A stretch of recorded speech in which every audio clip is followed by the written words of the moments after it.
Your Honor, it is over now.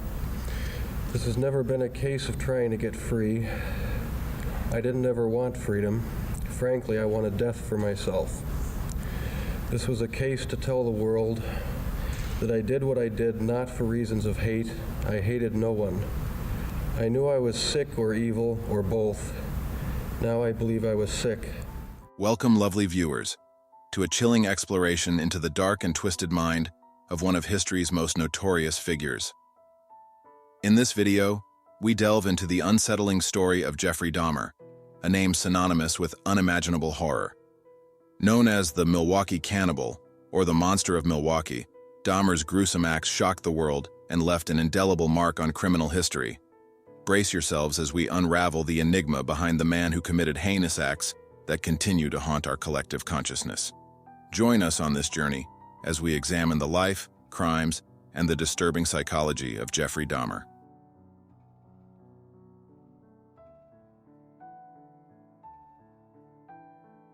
Jeffrey, born on May 21, 1960, displayed an unusual fascination with animals from an early age. His father, Lionel, a chemist, often found his son collecting roadkill and dissecting the remains. Instead of dismissing these behaviors, Lionel provided his son with a chemistry set, hoping to channel his morbid curiosity into a more constructive outlet. As Jeffrey entered adolescence, his inner turmoil intensified. He struggled socially, feeling isolated and unable to connect with his peers. The Dahmer family relocated to Bath, but the move did little to alleviate Jeffrey's internal struggles. A brewing storm of darkness began to envelop the young boy, leaving behind an eerie premonition of what lay ahead. In high school, Jeffrey's odd behavior became more pronounced. His classmates noted his detachment and disturbing humor. He started drinking heavily, seeking solace in alcohol to numb the growing void within him. Unable to forge meaningful connections, he became increasingly withdrawn. Jeffrey's parents, Lionel and Joyce, faced their own marital issues, adding to the turbulent atmosphere at home. Lionel's frequent business trips left Joyce to grapple with Jeffrey's increasingly troubling behavior alone. Unbeknownst to them, their son's fascination with death and dissection would soon escalate to a horrifying level. As Jeffrey's adolescence unfolded, he found himself unable to suppress his dark urges. Cruelty towards animals evolved into a darker obsession: human beings. His crimes would go on to shock the world, but at this stage in his youth, the signs were subtle, hidden beneath the facade of a troubled teenager, desperately seeking an anchor in the storm of his own mind. Despite the growing darkness, it is essential to remember that the roots of Jeffrey Dahmer's descent into infamy were complex and multifaceted. His story serves as a stark reminder of the importance of understanding and addressing the early signs of mental health struggles in youth, and the crucial role that support and intervention can play in preventing tragedy.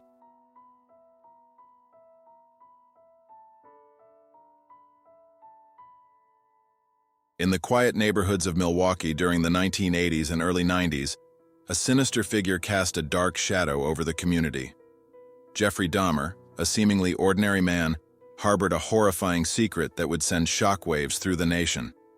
As the years progressed, so did Dahmer's descent into darkness.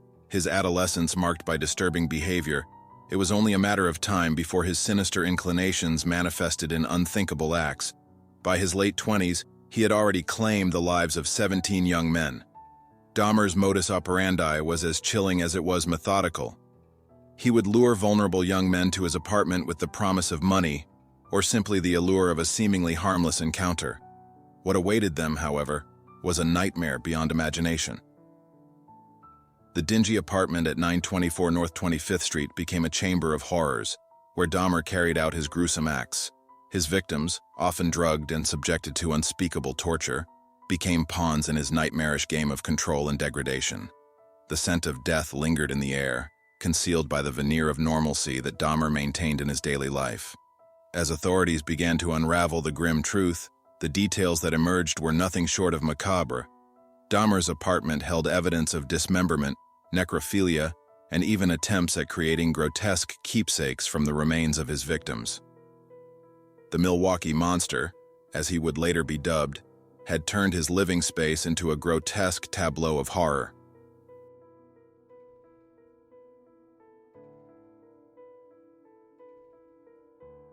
It was the summer of 1991, and Milwaukee, Wisconsin, held its collective breath as law enforcement closed in on a man whose heinous acts had terrorized the community. The name Jeffrey Dahmer would soon become synonymous with depravity, and the events that unfolded during his arrest and trial would leave an indelible mark on the annals of criminal history.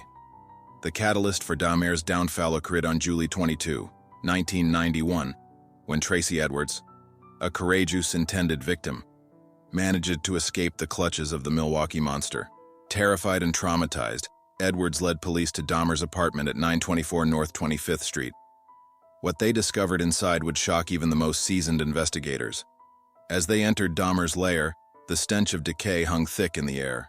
The apartment revealed a gruesome tableau of horror, with evidence of dismemberment, necrophilia, and the preservation of body parts as macabre trophies.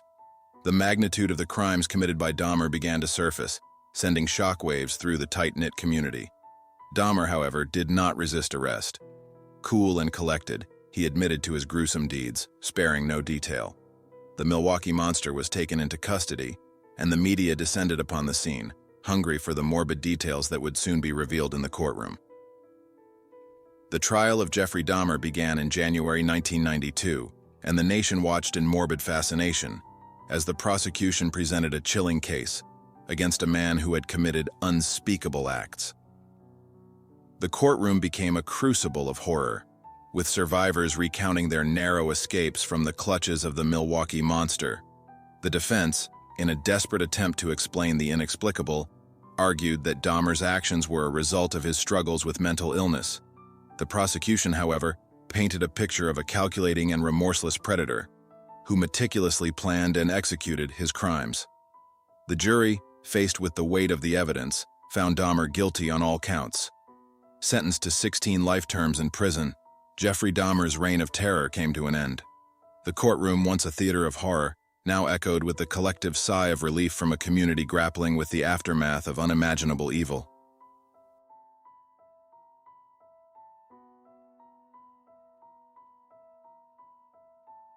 In the confines of the Columbia Correctional Institution in Portage, Wisconsin, the infamous Milwaukee Monster, Jeffrey Dahmer, found himself thrust into a world that mirrored the darkness he had once cultivated. Life behind bars for one of America's most notorious serial killers was a haunting chapter that unfolded amidst whispers of fear and morbid fascination. Dahmer, having been sentenced to 16 life terms for his gruesome crimes, navigated the treacherous terrain of prison life with an eerie calmness. His fellow inmates, aware of the atrocities that had earned him a place in their midst, regarded him with a mixture of dread and curiosity. For Dahmer, prison became a desolate existence marked by isolation and an ever-present awareness of his own monstrous legacy. Behind the cold steel bars, Dahmer attempted to maintain a low profile.